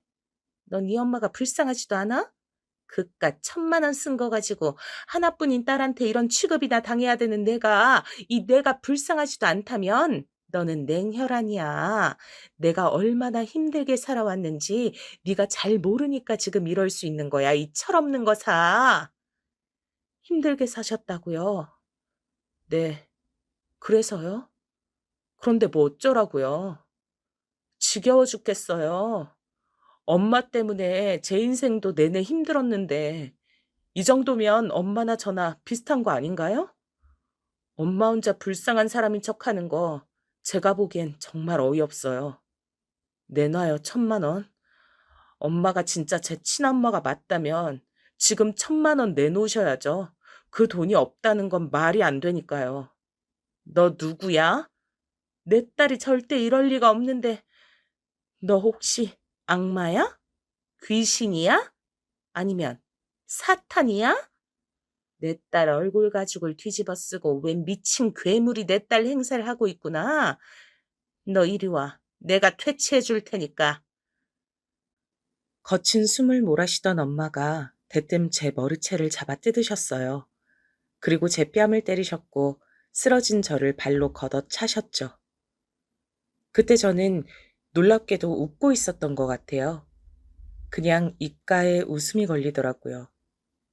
왜 바보처럼 엄마의 말 한마디면 무서워서 벌벌 떨고 납작 엎드리고 매사에 눈치를 보고 그렇게 살았던 것인지. 정작 제가 그렇게나 조심스럽게 대해드린 엄마를 저를 별것 아닌 것으로 생각하고 우습게 보시면서 제 피눈물이 담긴 1,000만 원을 아무렇지도 않게 써버리셨는데 이렇게 멍청하니까 중학교 3년 내내 당하고 산 것이라는 생각이 들어서 차라리 속 시원히 엄마한테 더 얻어맞고 정신을 차리고자 했습니다. 제가 맞으면서 웃으니까 엄만 당황하셨고 동시에 약이 오르셨는지 악다구니를 써가시면서 저를 때리셨어요. 손에 잡히는 걸 죄다 저한테 던지시더라고요. 그리고 귀가하신 아빠가 이런 광경을 보고야 마셨습니다. 이게 다 뭐야? 무슨 짓이야, 당신? 지금 딸한테 뭐 하는 거야? 미쳤어? 정신 나갔어? 어떻게 엄마란 사람이 자기 딸한테 이럴 수가 있어? 이거 놔. 이게 다 따지고 보면 무능력한 당신 때문이야. 당신이란 작자가 능력만 좋았어도 내가 지금 이러고 살진 않았어. 그 순간 아빠의 손이 엄마의 뺨을 치셨습니다. 좁은 집안엔 기이한 정방만이 감돌았죠. 엄마는 믿을 수 없다는 눈으로 천천히 아빠를 바라보았어요. 저도 놀랐고요. 아빠는 그동안 저에게 밟아도 꿈틀하지 않는 지렁이 같은 분이었는데 그런 아빠가 엄마를 때릴 줄은 몰랐습니다. 하지만 홧김에 그런 게 아니란 것을 주장하시듯 아빠의 표정은 결연하기만 했어요. 무서울 정도로 침착해 보였죠. 엄마는 이게 아닌데 하는 얼굴로 당혹스러워 하셨고 저는 그때 깨달았습니다. 그 순간 그 자리에서 과거의 모습을 탈피하고 변한 것은 저뿐만 아니라 아빠도 마찬가지라는 것을 말이죠. 1,000만 원을 써버렸다고? 당신이 그러고도 사람이야? 더 이상 내 탓하지 마. 무능력하기로는 둘째가람 서러운 게 당신 본인이면서 누가 누구더러 자꾸 그딴 소리를 하는 거야. 당신은 아무래도 남편 잡아먹고 딸 잡아먹는 무서운 팔자를 타고났나 보다. 무서워서 더는 같이 못 살겠으니까 이혼하자. 지금까진 아무리 그래도 이혼까진 아닌 것 같아서 참고 살았는데 채원이한테 이렇게 심하게 구는 당신을 보고서도 이혼 안 할 정도로 내가 정신 상태가 이상한 사람은 아니거든. 당장 이혼해. 채원이는 내가 책임지고 같이 데리고 살 테니까 당신만 사라져주면 돼. 나는 잘못이 없어. 나는 피해자야. 지금도 박채원 이것이 나한테 얼마나 싸가지 없게 굴었는지 몰라. 그러니까 내가 오죽하면 애를 이렇게 잡았을까. 사정도 모르면서 당신 나한테 이러는 거 아니야? 무슨 사정인지 안 궁금해. 당신이 1,000만 원을 다 써버렸다는 거. 그리고 채원이를 이토록 때렸다는 거. 이 두 가지가 확실한데 무슨 설명이 더 필요할까? 잠만 말고 이혼해. 이혼 안 하겠다고 하면 내가 소송 걸 테니까 그렇게 알아. 태어나서 아빠의 그런 감정 없이 차분한 모습은 처음이었습니다. 엄마의 눈치를 살피지도 않으셨고 그저 꿋꿋하셨죠. 엄마는 억울하고 미치겠어서 이혼은 절대 안 된다며 이를 박박 가셨고 결국 이혼 싸움으로 번졌습니다. 아빠는 자기만 믿으라고 하시며 제 앞에서 눈물을 보이시더니 무릎을 꿇으셨어요. 아빠, 왜 이러세요? 저한테 무릎은 왜 꿇어요? 이러지 마세요. 내가 너한테 정말 면목이 없다. 못난 아빠라서 미안하다. 딸이니까 아빠보다야 엄마의 손길과 품을 더 친근하게 여기겠지 싶어서 너를 네 엄마와 지내도록 내버려 두었어. 네 엄마가 얼마나 예민하고 제멋대로인 사람인 줄 내가 알면서도 너를 네 엄마에게 맡겨두었으니 내 죄가 크다. 전부 내 잘못이야. 네가 중학교 때 그런 심한 일을 당했다는 거 뒤늦게 알고 나서 집안에 신경을 많이 써보려고 했지만 생각만 그랬을 뿐 정작 용기가 나지 않아서 그러지 못했다.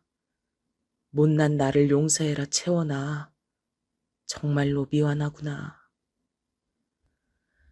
아빠의 진심 가득한 사과 앞에서 저는 숨이 넘어가도록 오열했습니다. 그간 엄마 때문에 고통을 당해온 사람은 저뿐만 아니라 아빠도 마찬가지였죠. 아빠도 힘드셨을 거라서 절 잘 챙기지 못하실 걸 충분히 이해한다고 머리로는 생각하고 있었는데 마음으론 아니었나 봐요. 아빠가 사과를 해주신 순간 그간의 모든 서름이 제 가슴 속에서 터져나왔습니다. 마음속 깊숙이 감추어두었던 서러움들이 그냥 밖으로 터져나와서 죄다 녹아버렸어요. 아빠와 서로를 붙잡고 한참 울었습니다. 전 새롭게 인생을 살기 위해 남은 수험 기간을 공부에만 매진하며 보냈고 기존에 예상했던 것보다 좋은 대학에 들어갈 수 있었어요. 아빠는 수중의 돈을 끌어모아서 절 대학에 보내주셨습니다. 걱정 말고 대학 생활을 즐기라고 해주셨죠. 저는 꿈같은 기숙사 생활을 하면서 대학교를 다녔어요. 그러는 동안에 부모님은 드디어 이혼 싸움의 마침표를 찍으셨습니다. 이혼으로 최종 결정이 나고 나서 엄만 저에게 연락을 해오셨어요. 저한테 연락을 하고 싶다며 아빠에게 간청을 하셨고 아빠가 제 의견을 물어보시길래 저는 제 연락처를 엄마에게 알려드려도 괜찮다고 답을 드렸던 거예요. 솔직히 내심 엄마가 저한테 마지막으로 애틋한 인사를 남겨주실 줄 알았습니다. 혹은 진심 가득한 사과라든지요. 하지만 전혀 아니었어요. 그래, 인생은 어차피 혼자 살다가 혼자 죽는 거야. 내가 혼자 됐다고 해서 주눅 들 줄 알아? 천만의 말씀. 전혀 아니야. 사람들이 나한테 남편 없다고, 자식 없다고, 그렇게 무시하며 손가락질을 해댄다고 해서 내가 하찮은 사람이 되는 건 아니거든. 보란 듯이 난 날아오를 거고, 만약 실패해서 추락하거든, 내가 반드시 유서에다가 원흉으로 너하고 네 아빠 이름 적고 떠날게. 대체 어떻게 하면 이혼하고 나서 자기 딸한테 남기는 마지막 인사가 그런 내용일 수 있었는지 저는 기가 막혔습니다. 괜히 엄마의 전화를 받았다 싶더라고요. 저는 대학에 입학한 후로 우울한 과거 따윈 가지고 있지 않은 사람처럼 완전히 새롭게 행동을 해온 바였어요. 기존에 저를 아는 사람이 아무도 없다고 생각하니까 이루 말할 수 없을 정도로 자유로워진 기분이었거든요. 시간이 갈수록 새로워진 제 자신에게도 이제 익숙해져 갔고요. 하지만 강인해졌단 건 순전히 저의 착각이었는지 엄마와의 통화 이후로 충격에 빠진 전 3일이나 시름시름 앓았습니다. 다른 사람들의 입에서 엄마라는 소리만 나와도 심장이 철렁 내려앉았었어요. 이토록 나약한 제 자신이 너무나 싫었습니다. 남들은 아무렇지 않게 다들 잘 사는 것 같은데 왜 저만 이러고 사는지 스스로 부끄러웠죠. 애써 괜찮은 척을 하면서 더 활발하게 살려고 했어요. 그렇게 애를 쓰다 보니까 여러 활동에도 발을 걸치게 됐었는데 그중 하나가 바로 독서 토론 모임이었습니다. 책을 읽고 나서 의견을 교환하는 모임은 제가 제 생각을 조리 있게 전달하는 연습의 장이 되어주기도 했었죠. 그리고 거기서 만난 남자가 있었어요. 전공이 전 완전히 달랐고 나이는 저보다 3살이 많았습니다. 잘 웃는 얼굴이어서 자꾸 시선이 갔었죠. 책에서 본 내용인데 사람은 자기한테 없는 것을 가진 사람에게 관심을 갖게 된다고 하더라고요. 제가 그런 것 같았습니다. 얼굴에 그늘이 없는 그 남자가 신기했어요. 저도 모르게 자꾸 쳐다봤으니 그 남자도 제가 자기에게 호감이 있다는 걸 알았을 겁니다. 하지만 뒤늦게 알게 된 사실은 그 남자가 자기하고 같은 과의 어떤 여자와 커플이라는 것이었죠. 그 과 사람들은 다 알 정도로 유명한 커플이라고 했어요. 임자가 있는 사람이란 걸 알고 전 마음을 접었죠. 그때서야 제가 그 남자를 계속 좋아했다는 사실도 제대로 알게 됐고요. 뭐든지 느리고 굼뜬 제가 바보 같았습니다. 그래서 단호하게 모임을 그만뒀고 졸업시험에 매진했어요. 그 다음엔 취업 준비에 몰두했고요. 나쁘지 않은 직장을 잡을 수 있었습니다. 첫 월급을 탔을 때 그걸로 옷을 사드렸더니 아빠는 감격해서 어쩔 줄 몰라 하시더라고요. 저는 그때 나도 드디어 어른이 됐나 보다 이렇게 생각했습니다. 하지만 사회인이 되어 월급을 받는다고 해서 능사가 아니더라고요. 마음이 허전했어요. 컨디션이 안 좋을 때면 중학교 때로 돌아가 친구들에게 따돌림을 당한 뒤 엄마에게 혼나는 꿈을 꾸곤 했습니다. 그 누구에게도 저의 이런 모습을 털어놓진 못했죠. 기껏 어렵게 사귄 친구들이 제 마음속의 어둠을 보고 나면 저한테 실망할까봐 티도 못 냈습니다. 그렇기 때문에 마치 운명처럼 느껴졌던 인연에게 제 속내를 털어놓게 되자 속절없이 이끌려서 결혼까지 해버렸던 것이겠죠. 그 인연의 이름은 바로 재회였습니다. 대학 시절 졸업 전에 들었던 독서 토론 모임의 그 남자였어요. 그때로부터 5년이 흘러 다시 우연히 카페 계산대 앞에서 마주쳤던 순간 서로의 얼굴을 알아보았고 연락처를 주고받았죠. 그 남자에겐 이제 여자친구가 없었습니다. 그리고 그 당시 제가 자기를 좋아했다는 걸 알고 있었다고 했어요. 그게 두고두고 생각나서 아쉬웠다고 그랬죠. 그 말을 듣고 제가 심장이 터지는 줄 알았습니다. 저와 만나보고 싶다며 먼저 고백을 해온 그 남잔 여전히 잘 웃는 얼굴이었고 제 이야기도 잘 들어줬어요. 저는 용기를 내어서 제 가정사를 털어놓았는데 그때 저를 꽉 껴안아 주었습니다. 그런 일들이 있었구나. 정말 많이 힘들었겠다. 그 심정이 얼마나 서러웠을지 가늠도 안 돼. 네 자신을 나약하고 못났다고 깎아내리지 마. 누구라도 그런 과거를 겪었다면 아직 힘들어하고 있는 게 당연한 거야. 저의 나약한 면모를 따스하게 포용해주는 그 남자가 좋았어요. 단숨에 홀려들었고 의지하게 되었죠. 그렇게 저는 금세 남편과 결혼까지 생각하게 됐던 겁니다. 시댁은 먼 시골이었어요. 하도 깡촌 시골이라서 남편은 고등학교 때부터 서울에 있는 이모님 댁에서 지냈다고 합니다. 대학도 서울로 진학을 하게 되면서 계속 서울에서 쭉 살았고요. 남편은 집에서 늦둥이였고 위로 둘 있는 형들은 아주 오래전에 일찍 장가들을 갔습니다. 지방에서 다들 지내셔서 그런지 결혼들을 일찍 하셨더라고요. 그래서 이미 남편의 조카들 중에 큰애가 수험생이었어요. 그리고 시부모님께선 나이가 지긋하게 드셨는데도 여전히 농사일을 하시며 순박하고 조용하게 사시는 분들이었습니다. 저에게 일절 아무것도 요구하실 생각이 없다고 하셨죠. 멀리서 농사나 짓고 있을 테니 저희 부부는 도시에서 알콩달콩 잘 살기만 하라고 하셨어요. 다만 명절이라든지 두 분의 생신 같은 때만 시댁에 찾아와 달라는 것이 유일한 당부셨습니다. 이렇게나 쉽게 허락을 하시다니 저는 어안이 벙벙했을 정도였네요. 그리고 친정아빤 제가 결혼을 하겠다고 하니까 놀라시며 섭섭해 하시더니 제가 좋다고 하면 말릴 엄두가 안 난다는 말씀으로 금세 허락을 해주셨습니다. 그러면서 남편에게 딱 한 가지 당부를 남기셨어요. 내 딸 채원이 자네도 알겠지만 못난 아빠를 잘못 만나는 바람에 속에 상처가 많은 아이일세. 다른 건 몰라도 채원이한테 상처만 주지 말게. 사람한테 받은 상처로 괴로웠던 아이니까 절대 그렇게 상처만 주지 말아줘. 내가 부탁함세. 채원이를 배신하지 않고 옆에서 든든하게만 있어준다면 내가 아무것도 바랄 것이 없어. 여부가 있겠습니까?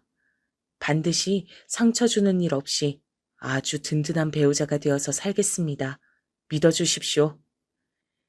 남편은 호언장담을 했고 그렇게 친정 아빠의 결혼 허락마저 받아낼 수 있었습니다. 만난 지 딱 1년이 되던 때에 결혼식을 올렸죠. 식장을 예약하고 이것저것 준비하는 것에 4개월 정도가 걸렸으니까 저희는 연애 8개월 만에 결혼하기로 했다는 얘기가 되네요. 객관적으로 긴 기간은 아니지만 저희는 짧은 기간도 아니라고 생각했어요. 저희에겐 과거가 존재했기 때문입니다. 남편을 짝사랑하며 설렜던 저의 과거가 어느덧 결실을 맺어 결혼까지 하게 됐다는 사실이 절 행복하게 만들었어요. 저는 결혼 생활의 싱패한 가정을 지켜본 장본인이었으므로 반드시 남편과 행복하게 살아가고자 하는 의욕이 강했습니다. 남편을 위해 최고의 아내가 되려고 안 해봤던 게 없는 것 같네요. 새벽같이 일어나서 아침밥을 준비하며 남편의 간식 보따리를 쌌고요. 그건 남편이 회사에 가서 동료들에게 늘 자랑하는 요소가 되었습니다. 동료들에게 수제 간식을 자랑할 때마다 어깨에 힘이 들어간다고 남편이 말을 할 때 저는 내일은 더 잘해야지 하고 다짐하며 알람을 더 일찍 맞췄었죠. 남편이 자기 집에 안부를 잘 안 전하니까 제가 대신 열과 성을 다했습니다. 잊지 않고 시부모님께 안부 전화를 드렸죠. 퇴근하고 나면 숨이 차도록 집에 빨리 와서 일단 저녁밥부터 준비했습니다. 남편은 집밥을 무척 좋아했거든요. 그간 자취하면서 어떻게 살았는지 의문일 정도로 집에서 해먹는 밥을 좋아했습니다. 정작 본인이 할 줄 아는 건 계란 후라이와 라면밖에 없었지만요. 똑같이 직장 생활을 하다가 퇴근을 해도 한 사람만 밥을 차리고 설거지까지 했습니다. 남편이 피곤해 죽겠다며 어깨를 돌리는데 그 모습을 보고도 뒷정리를 제가 하겠다는 말이 안 나갈 사람이 저는 못 되었으니까요. 저는 엄마라는 존재 때문에 두고두고 진절머리를 쳤던 사람이라서 남편에게 잘하는 아내가 되고 싶었어요. 남편을 저희 아빠처럼 아내한테 괄시당하는 남자로 만들고 싶지 않았어요. 제 노력으로 단란한 가정을 꾸려갈 수 있다는 게 가슴 벅찼습니다. 힘들고 피곤해도 보람은 있었죠. 하지만 남편은 달랐나 보더라고요. 결혼하고 7개월을 넘어가던 무렵부터 매사에 시큰둥해졌습니다. 음식을 정성껏 차려도 언제부턴가 감탄사를 뱉지 않았고, 맛있냐고 물어봐도 라고 대답하는 게 다였고, 오늘 회사에서 어땠냐고 물어도 똑같이 하고는 말았습니다. 남편이 저에게 식었다는 게 느껴졌지만 인정하고 싶지 않았어요. 제가 그토록 노력했는데도 결혼 생활이 내리막길을 걷는다는 게 너무 비참해서 믿어지지가 않았죠. 저는 메말라갔습니다. 남편의 마음을 잡으려고 별짓을 다 해봤지만 모든 반응이 미적지근했어요. 결혼 1주년을 앞두고 남편이 그러더군요. 사랑 없는 결혼, 이거 못할 짓이다. 나는 너를 사랑한 게 아니라 동정한 거였나 봐. 두 개는 다른 거잖아. 사랑 없이 계속 너하고 사는 거 나를 불행으로 내모는 길인 것 같아. 정말 미안하다. 우리 여기까지만 하자. 결혼이 장난이야? 어떻게 그렇게 말을 쉽게 뱉어? 나는 인생을 걸었는데 오빤 결혼을 우습게 생각했구나. 나를 어떻게 매도하든 상관없어. 근데 불행한 결혼 생활은 비극일 뿐이란 거 너도 알잖아. 네가 가장 잘 알잖아. 그걸 그토록 잘 아는 사람이 설마 내가 계속 불행한 걸 옆에서 지켜볼 생각은 아니지? 너 그렇게 잔인한 여자 아니잖아. 그러니까 이혼해주라. 허무했습니다. 결혼하기까지 설렜던 그 모든 과정이 제 안에서 물거품이 돼버렸죠. 남편은 비겁했어요. 차마 제가 무시할 수 없는 카드를 내밀었으니까요. 불행한 결혼 생활. 그것 때문에 피해를 본 자식이 바로 저였으니 도저히 남편의 그 말을 듣고 이혼을 안 해줄 수가 없었습니다. 이혼을 하게 됐다고 하자 친정아빤 저에게 아무것도 묻지 않아 주셨어요.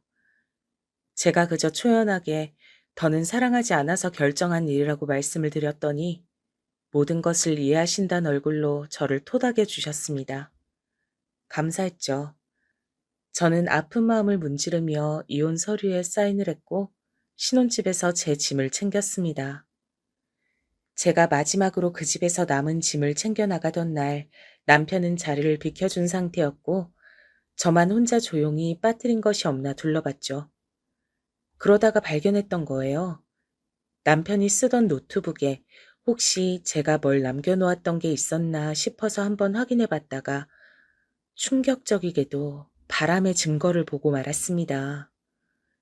메신저가 켜져 있었거든요. 상간녀와 주고받은 역겨운 대화를 보는 동안 머릿속이 하얘졌습니다. 저와 결혼하고 나서 단 3개월 만에 그 상간녀와 미래를 갖기 시작했더라고요. 그리고 두 사람은 결혼을 생각하고 있었어요. 그래서 저와 길을 쓰고 이혼했던 겁니다. 비겁하게 바람난 사실을 숨기고 저와 이혼한 남편이 괘씸했죠. 그런데 충격은 그게 끝이 아니었어요. 상간녀는 바로 남편이 대학 다닐 때 만났던 여자친구였습니다. 그 후로 헤어졌다가 남편이 결혼했다는 소식을 듣자 그 상간녀는 애 같아서 남편에게 다시 연락을 했고 남편은 그 장단에 어울려주다가 상간녀에게 다시 진심이 돼서 저와 이혼까지 했던 겁니다. 거기에 숨겨진 추가적인 비밀을 알고 저는 기절할 뻔했어요. 왜냐면 서로 주고받은 사진이 있었는데 거기서 나온 상간녀의 얼굴이 익숙했기 때문입니다. 설마 장미? 중학교 때 나를 개패듯이 했던 바로 그 장미? 경악스러운 반전이었습니다. 저를 때렸던 가해자가 남편의 전 여자친구이자 상간녀였어요. 충격에 숨도 잘 쉬어지지 않아서 저는 간신히 그 대화방의 내용을 전부 파일로 옮겨 담은 뒤 집을 빠져나왔습니다. 그리고 한참을 진정한 끝에야 그 내용들을 다 읽어보면서 퍼즐을 끼워 나갔죠. 장미인은 개명을 해서 장유빈으로 살고 있었습니다. 그리고 남편이 독서 토론 모임에 나가던 시절 남편은 장미희에게 모임에서 자기를 좋아하는 여자가 있는 것 같다고 얘기를 했었고요. 그 여자는 저였죠. 그러자 그게 누군지 궁금해한 장미희는 어느 날 저라는 사실을 알았습니다. 엄청 신기해하면서 아주 대수롭지 않게 남편한테 저와 중학교 동창이고 제가 전교 왕따를 당하던 애였다고 말을 한 거예요. 둘은 헤어졌었고 저와 남편은 시간이 흘러 우연히 마주쳤었는데 그때 남편은 장미희에게 들었던 얘기가 생각나서 저에게 호기심을 가졌었습니다. 그러다가 저와 결혼까지 갔고요. 남편이 저랑 결혼한 걸 알게 된 장미희는 남편에게 접근했죠. 저 같은 애랑 왜 사냐고 하면서 걔 엄마가 완전히 정신병자라서 걔가 기구하게 살았는데 그 정신병력을 물려받을 수도 있다. 아기라도 생기면 어떡할 거냐. 불행하게 자란 애가 어떻게 자식을 잘 키우겠냐. 이런 말들을 꾸준히 했더군요. 장미희는 저에 비하자면 아주 유복한 집안의 딸이었고 태도가 당당했죠. 저와는 정반대였어요. 그런 장미희에게 끌린 남편은 저와 끝내 이혼을 했던 겁니다. 모든 전말을 알게 된 저는 헛웃음만 흘렀어요. 왜 저는 이렇게 항상 휘둘러지며 어리석게 살아야 할까 싶었습니다. 그 두 사람은 후딱 결혼식 날짜부터 잡았고 저는 한동안 폐인처럼 지냈죠. 날이 갈수록 수척해지는 제 모습에 아빠가 걱정하셨어요. 이혼 후유증인 줄로만 알고 있었는데 혹시 건강 문제가 있는 거냐면서 어느 날은 집요하게 이유를 물어오셨습니다. 저를 걱정하는 아빠의 얼굴을 보자 울컥하더라고요. 그래서 저도 모르게 모든 것을 털어놓았어요. 한참 이어진 이야기를 끝냈을 때 아빠의 얼굴은 달라져 있었습니다. 마치 엄마에게 이혼을 선언하던 날의 그 얼굴 같았어요. 채원아, 너는 아무 걱정도 하지 마라. 이 아빠가 알아서 해결할게. 눈에는 눈, 이에는 이, 제대로 된 복수를 해주마. 저는 당최 아빠가 뭘 하시려는 건지 걱정이 됐고 결혼식장에서 깽판이라도 치면 혹시 소송이 걸릴까봐 염려가 됐습니다. 하지만 아빠는 치밀하게 준비를 하셨고 사람을 10명이나 고용하셨어요. 그 두 사람의 결혼식장에 도착하자 진두지휘를 하셨죠. 아빠의 지시에 맞춰서 사람들이 움직였습니다. 여자 화장실부터 시작이었어요. 그래, 그렇다니까. 장유빈, 얘가 한 번에 남자를 여럿 만나서 문어다리로 유명했어. 문란하긴 또 얼마나 문란한데. 야, 남자 없인 혼자 침대에 안 눕는다고 그러더라? 하도 더럽게 놀아서 오죽하면 개명까지 한 거잖아. 한 사람이 전화하는 척 그렇게 떠들자 또 다른 한 사람이 옆에서 손을 씻는 척 하다가 그게 무슨 소리예요? 자세히 좀 알려주세요. 라고 하며 바람을 잡았습니다. 그러면서 여자 화장실에 들른 모든 하객들이 장미에 대한 역겨운 이야기를 다 알게 됐죠. 신부 측 하객석에 앉은 사람들도 마찬가지였어요. 신랑이 전 부인을 때려서 전치 10주 나오게 하는 바람에 이혼한 거라더라. 신랑이 여자 많기로 유명한 놈인데 이번이 두 번째 결혼이면 내년엔 세 번째 결혼을 할 것 같대. 이런 이야기를 떠들어댔죠. 그러자 장미희의 친척들이 그 이야기를 듣고 모두 깜짝 놀랐죠. 신랑 측 하객석도 빠질 수 없었습니다. 신부가 몇 달 전에 애 떼는 수술을 받았다던데 결혼하는 걸 보면 애 아빠는 신랑이 아니었던 거야. 이런 이야기를 쑥덕거렸던 거죠. 그러자 그걸 엿들은 하객들이 아연 실색을 했고요. 친정아빤 결혼식 사회자를 몰래 찾아가서 종이 한 장을 건넸습니다. 하객들 중에서 혹시 학교 문제로 피해를 당한 사람들이 있는지 뒷조사를 하셨던 아빠는 의외의 수학으로 사회자의 친동생이 학교에서 극심한 따돌림을 당하는 바람에 자퇴를 하고 우울증에 걸려 오랜 방황을 하고 있다는 사실을 알아내셨어요. 그 사회자에게 건넨 종이는 장미희의 과거 이력이 고스란히 담겨 있었습니다. 사회자는 전 남편 놈이 친하게 알고 지내는 동생이었는데요. 그 종이를 보고 분노했죠. 이성을 다잡고 신랑 입장까진 잘 해냈지만 문제는 신부 입장이었습니다. 신부, 신부, 입장하면 안 됩니다. 입장 못 시켜. 형, 저런 망할년하고 어떻게 결혼할 수가 있어? 내 동생이 학교에서 따돌림을 당해서 정신과 다녔던 거 형도 알잖아. 그런데 저런 년하고 결혼을 해? 그러면서 나한테 사회를 맡겨? 이거 나를 엿먹이는 거야? 사회자가 폭발해버렸고 전 남편 놈은 입이 떡 벌어졌죠. 신부 측 사람들이 일어나서 사회자를 비난하며 문란한 신랑 놈이나 처신 잘해라고 욕을 했고 그 즉시 쌍방 비난회장이 열렸습니다. 신랑 측 하객석에 앉아있던 사람들이 삿대질을 날리면서 남자의 미친 여자 주제라고 욕을 하기 시작했던 거예요. 그러는 사이 사회자는 전 남편에게 그 종이를 건네주며 장미희의 과거 만행을 알리고 있었습니다. 전 남편은 이런 건 꿈에도 몰랐다고 하면서 결백을 주장하고 절규했죠. 장미희는 결혼식장이 개판이 든 것에 아연실색하면서 도망치다가 웨딩드레스 자락을 밟고 넘어져서 코피를 흘렸습니다. 완벽한 결혼식 파토 현장의 마무리였죠. 하얀 웨딩드레스에 코피가 묻은 것까지 친정아빠는 모든 걸 카메라에 담아오셨어요. 그리고 저는 그 모든 장면을 보면서 울고 웃었지요. 중학교 시절 저는 헛소문 때문에 시작된 괴롭힘을 당했으므로 장미희가 억울하게 음해를 당했다고 한들 인과응보였습니다. 전 남편 놈은 평판이 완전히 떨어졌어요. 가족, 지인들에게서 슬그머니 위맹을 당했고 얼마 후엔 퇴사를 했더라고요. 속이 후련했습니다. 그리고 이제는 더 이상 다른 사람들에게 제 미래를 맡기려 하지 말고 저 스스로 개척해 나가야겠다고 결심했어요. 저를 지켜봐 주시는 아빠를 위해서라도 멋지게 남은 인생 살아보겠노라고 저 스스로에게 다짐했습니다. 그리고 지금까지도 그 다짐을 무사히 지키면서 살고 있답니다.